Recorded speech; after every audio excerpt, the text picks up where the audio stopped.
Hi everyone, I'm Carol Ann Riddell and welcome to Arts in the City. This month we are taking a look at some of our favorite stories from this season. First up, from curtains to khakis. You might be stunned to find out how often pleats are part of your life.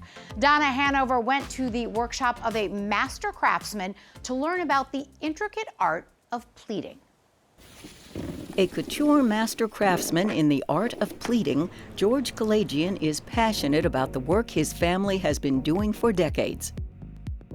Most people that come here are like totally blown away because they're like, wow, I didn't know there was this much to know about pleating. They've done the pleating worn by many stars: Ariana Grande at the Oscars, Anna Wintour, Cardi B, Jennifer Lopez on the cover of Time magazine. Known as Tom's Sons International Pleating, they do work for designers, big companies, and individuals. George and his team do many jobs with table pleating, also known as pattern pleating. It's done by hand, putting fabric into cardboard molds that are then compressed with the fabric inside and heated. Fabric can also be pleated by machine, where it's fed into rollers with special paper on either side of it. The 3 layers are pleated and heated as one. Then they're pulled apart to reveal the results. As for designs, there are some basic ways to fold fabric. As you can see, it's leaning to the side, why it's called a side pleat. Some people call it a knife pleat.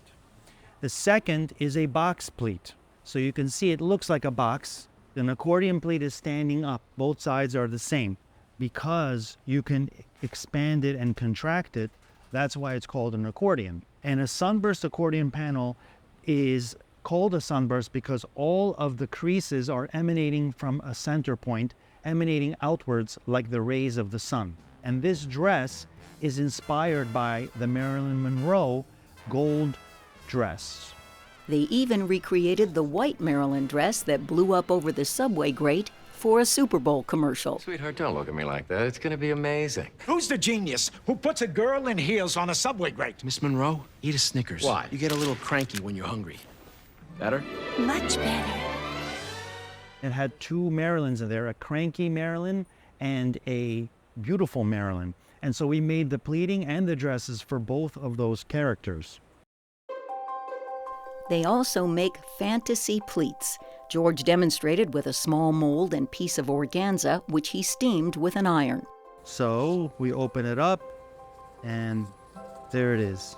When a pleat crease is actually going along a particular trajectory, and then it pivots and it goes into a different direction, or it splits, that is a fantasy pleat. There are many molds for fantasy pleating here in the workshop. For example, the chevron, the mini chevron, the cube, and the triangle. And these are how you're able to fold fabric into designs like these. What George laughingly calls the Instapot is where the molds with fabric inside are heated. Heat and steam is what allows the fiber to actually melt and warp into a new shape. Pleating has been a family affair going back to George's grandmother, Rosa, as a young woman. They were living in Syria making textiles when her uncle went to France for business, saw pleating there, and advised her to try it in her sewing shop. She developed it and she boomed so much. My grandmother in one day would earn the monthly salary of a normal person. George's father, Leon, as a kid, had the job of heating the iron his mom used. When Leon came to the U.S. as an adult, he grew well known in the fashion business. George and his father even wrote a book to preserve details of the skills involved. George says his dad, who died in 2023, taught him a lot. Every morning, I would meet with my father and we would talk about how to make our pleats better. And it was this constant desire to always innovate. George's mom is still one of his main advisors. The company's website and social media show people how to cut and drape pleats when sewing. And now George has started Project Golden Bear. It helps up-and-comers learn to pleat while making beautiful bears. There needs to be a real apprenticeship program for the next generation of artisans so that they can practice and get their reps in and really learn what's happening in this industry. The bears go to children who are ill to bring comfort. The project also addresses waste that is common in the fashion industry because it uses remnants designers have left over after making next season's look. What does the art of pleating mean to George? It's about putting your effort into something and trying to do something that looks beautiful. And the ultimate validation of that is when somebody chooses to wear my pleats on a special day in their life. That includes pleats for wedding gowns, including this one George made for his wife, Tara. I'm Donna Hanover for Arts in the City.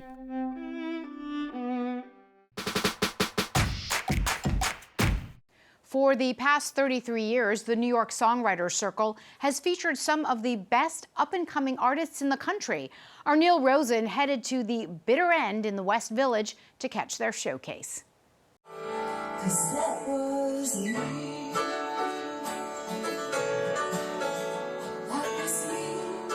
And that was Tina Schaefer, who for the last 33 years has been running the New York Songwriters Circle, a showcase for up-and-coming singer-songwriters who, if they're lucky enough to get selected, get to perform their original songs live at one of the most historic venues in all of New York, the Bitter End. It's complicated. It's complicated. The shows take place on the first Monday of each month at this legendary Greenwich Village venue, and Tina has helped many unknown songwriters/performers get their start here. Nothing sacred, nothing sacred. Many have gone on to fame and fortune, like Norah Jones, Vanessa Carlton, and Avril Lavigne, just to name a few.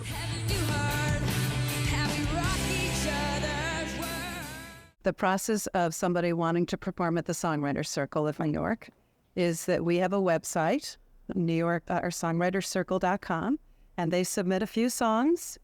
We have a little listening team, and we listen to everything. It takes a while, but we do, and if it's something we love, you'll be on the stage. And that's how it started with everybody. Wake up, it's Christmas morning. Wake up, it's Christmas morning. Come and behold the broken hearted. It's for their sake he has come. The Songwriters Circle has great original music, and it's unplugged. It's the songwriter with the piano or guitar, and you're really hearing the original form of the song before anything's done with it. And that's what Russ Titleman, the very famous producer, used to come down here all the time and said, I love great songs in their original form, because then I can start hearing all the parts. And that's what this platform presents. The format of the show is simple. 5 songwriters appear on stage, and each takes a turn performing a few of their songs. You be on my mind forever. Let's decorate the world tonight till it's so. We cry, we hold the world sometimes, don't change a thing. The greatest joy is that I get inspired by listening to this cross-pollination of talent that I pick. I love listening to a song and the poetry and what comes from that. And it's a two-way street, you know? It takes 2 people, one to write it, one to listen. And that creates this amazing feeling for me. In addition to showcasing new talent, the New York Songwriters Circle is also a place where many established stars like Billy Porter, Gavin DeGraw, and John Oates of Hall & Oates stop by to perform unplugged in front of an attentive audience who appreciate the art of music.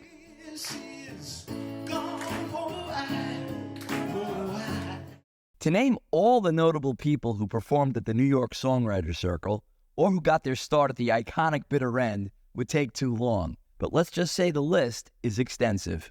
In addition to hosting and running the shows, Tina Schaefer is also a multi-award-winning singer-songwriter herself.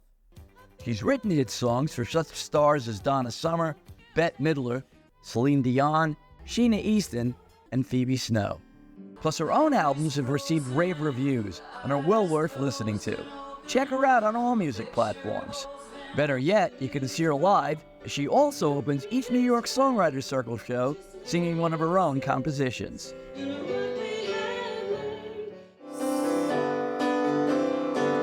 Hello, happiness. Hello, good times.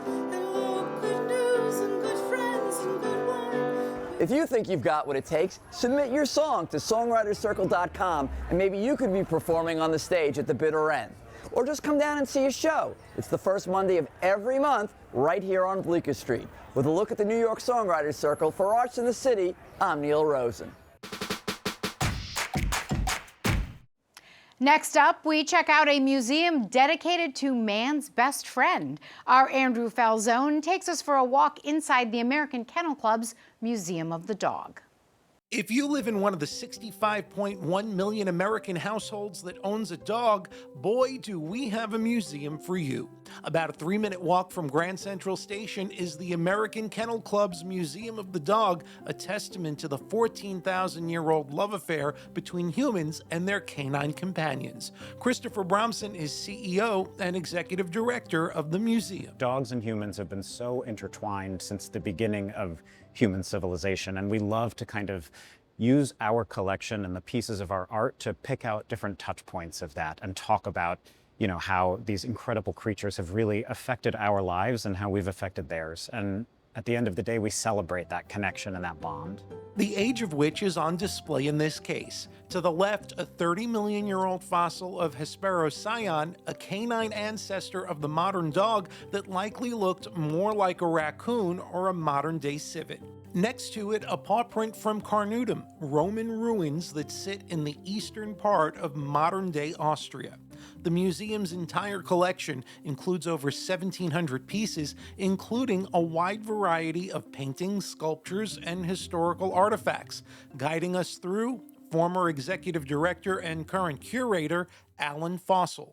If Alan looks familiar, you might recognize him from the iconic PBS series Antiques Roadshow, evaluating those priceless works that always seem to have a price. I would estimate it's $20,000 to $30,000. Wow. So what does Alan look for now when curating for the AKC collection? A lot of people have collections of ceramics and things like that. There are 60 bulldogs over their lifetime. We really aren't looking for those. We have plenty of those. What I'm now looking for is, as I mentioned, to balance it out, I've been concentrating on collecting, when we're out looking for things, Continental works that show slightly different artists. Which are works from continental Europe as opposed to Great Britain or American art, also of interest? Different aspect of the dog world. Some just fabulous, important paintings, of important dogs or of owned by important breeders. And it's not uncommon for important dogs to stop by the museum. Best known for winning Best in Show at the 2025 Westminster Dog Show, Monty the Giant Schnauzer visited the museum, which prepared for the celebrity visit with some relevant reading materials from its private archives. But our library and archives of 18,000 volumes is upstairs, and we use those to supplement our exhibitions with archival material, the ephemera and photographs, things like that, of different dogs and different breeds. There's also an extensive library available to the public with multiple books dedicated to every imaginable breed. And if you've ever wondered what breed you look like, you can step right up and find out. The results are shockingly accurate, but might vary each time, which makes it even more fun. You can also step into the trainer zone to meet Molly, a digital dog in need of some human guidance. Stay. Good, stay. Free. Annual memberships start at $60 and include free access to the museum and its regular programmatic offerings, including Furry Fridays, offering visitors an opportunity to bring their four-legged friends into the museum. For exhibition openings, we do about 4 to 6 really impactful exhibitions each year. Which included a recent exhibit on presidential pooches. We also, every month, we pick a breed, an AKC breed, and spotlight that breed. So in February, it's Vizslas. This piece is titled Sprout Number 2 and was the winner of the Dog Days of Winter, a popular exhibit of AKC member art. When people come through here, what is it that you'd like them to take away from the experience? Simply just a joyous time. I think when people come here, they are so delighted to interact with the content that we have. What these dogs are and what they do. And to understand that diversity of types of dogs, of working dogs, of terriers, of herding dogs, and how they all play roles in our lives. I think everybody leaves having found some special piece to which they connect more deeply.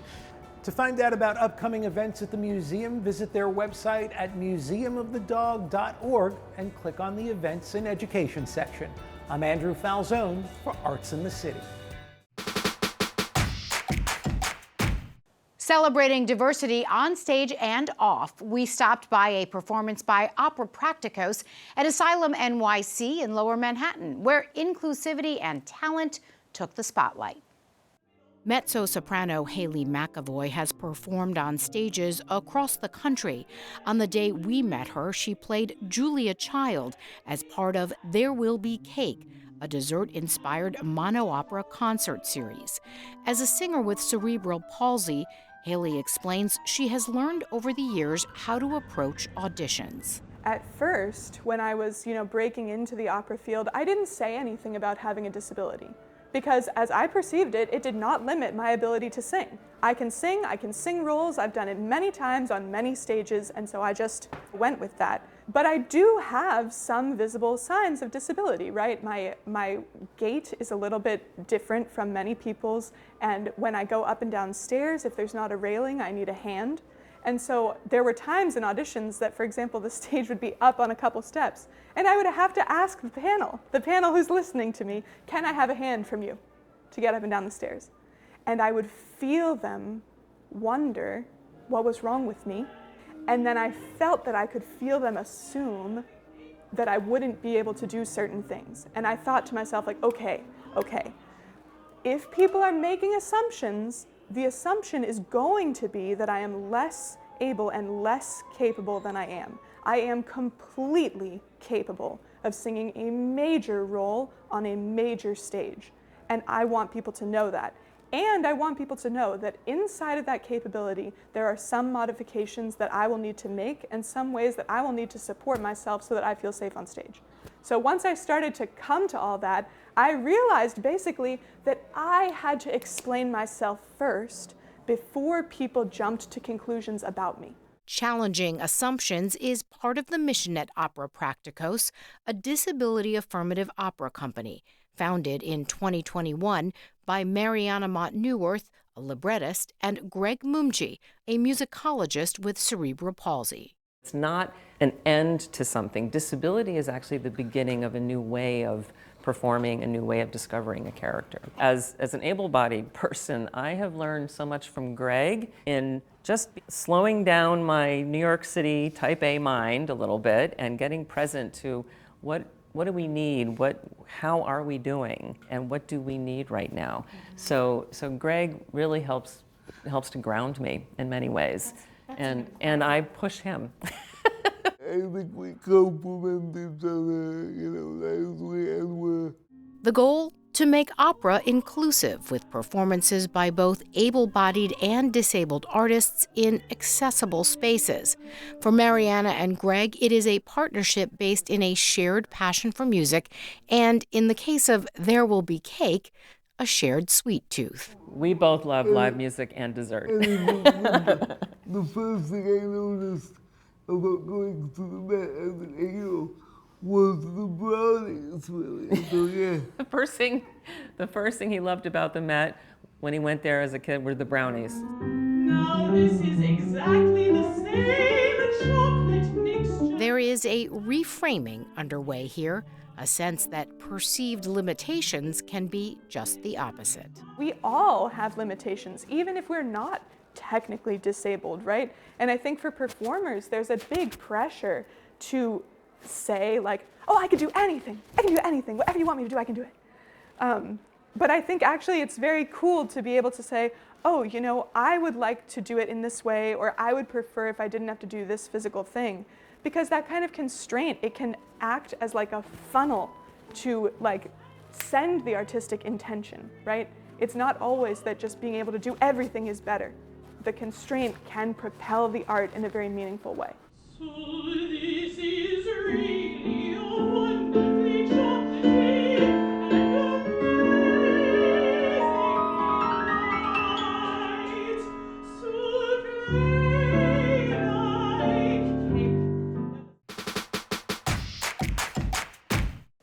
New York City truly has something for everyone, and those searching for the odd and mysterious can find it at the Morbid Anatomy Library. Former intern Graham Hartman takes us inside.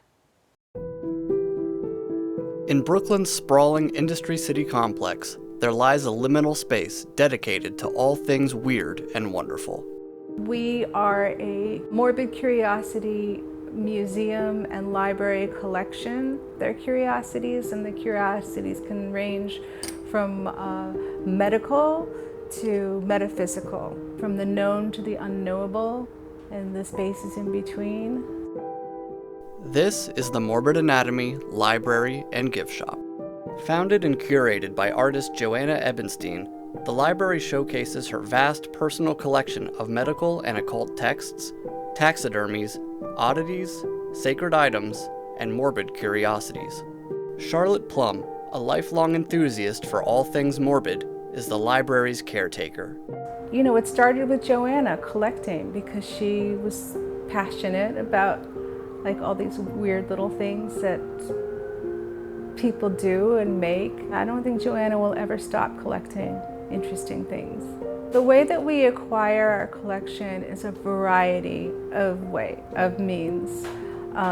Some of it is direct acquisition, you know, like going into a thrift shop and seeing something that looks so perfectly weird and curious and morbid, it just fits right in. Or people donating things to us because they're looking for a good home for their interesting, morbid, and curious things. The Morbid Anatomy Library may seem intimidating to some visitors, but Plum makes sure that anyone who walks through the library threshold feels as welcomed as possible. People come in, sometimes they're nervous, you know, they're like, they don't know what to do. You know, there's all these little signs that say don't touch anything, you know, so I guide them, say like, you can touch this, you know, you can take books off the shelf, you know, you can take pictures. You know, I try to get people to engage with the space. It's not like you're walking into a museum and you can't touch anything. So I try to help people, you know, try to talk to them, find out what their interests are, maybe guide them to the sections of the library where they would be most engaged. You know, I love this photograph. I don't know who these people are. Joanna says she doesn't know who these people are, but she found it in a thrift shop. The figure of the baby in the middle was superimposed. We suspect strongly that the baby had passed. So this is an example of a type of family mourning photography. So this was pretty common, that people would have their loved ones who had passed like kind of superimposed into a photograph like this. Just the idea that our loved ones are spirits that are very close to us. Morbid Anatomy's collection gets more curious as it delves into works of strange taxidermy. So here's one of our little guys. This creature wasn't born this way, but it's an incredible example of taxidermy art. The artist who made this two-headed chick, she is one of our, I think she was one of our educators, just someone within our sphere. We have a lot of incredible artists we're in touch with and who teach through us. So this is our wet specimen cabinet. And what's special about this cabinet is that it actually came from Joanna's grandfather because he was a doctor. So you'll notice that some of the specimens have color. The process is called diaphanized. There's a chemical that goes through the specimens to bleach them out, and then the color is injected into them to highlight their anatomy. Santa Muerte is the patron saint of morbid anatomy. She comes out of South America. She's literally, she's a she, death as a female saint.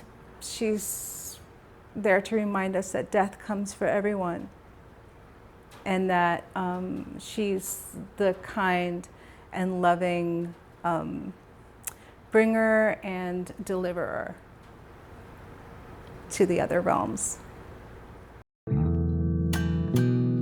Beyond these bizarre and sometimes unsettling curiosities, Plum points to the most essential aspect of morbid anatomy, the sense of community it creates between those fascinated by life's most shadowy corners. We want people to come in and just experience the curiosity. My other favorite type of interaction are people who thought they were alone with their morbid curiosities.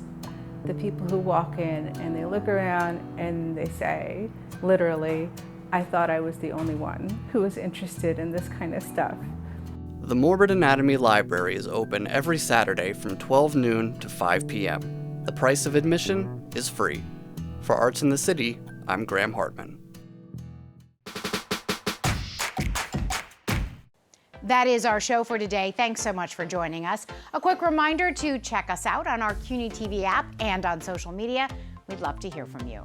I'm Carol Ann Riddell. We will see you next time when we kick off an all-new season of Arts in the City.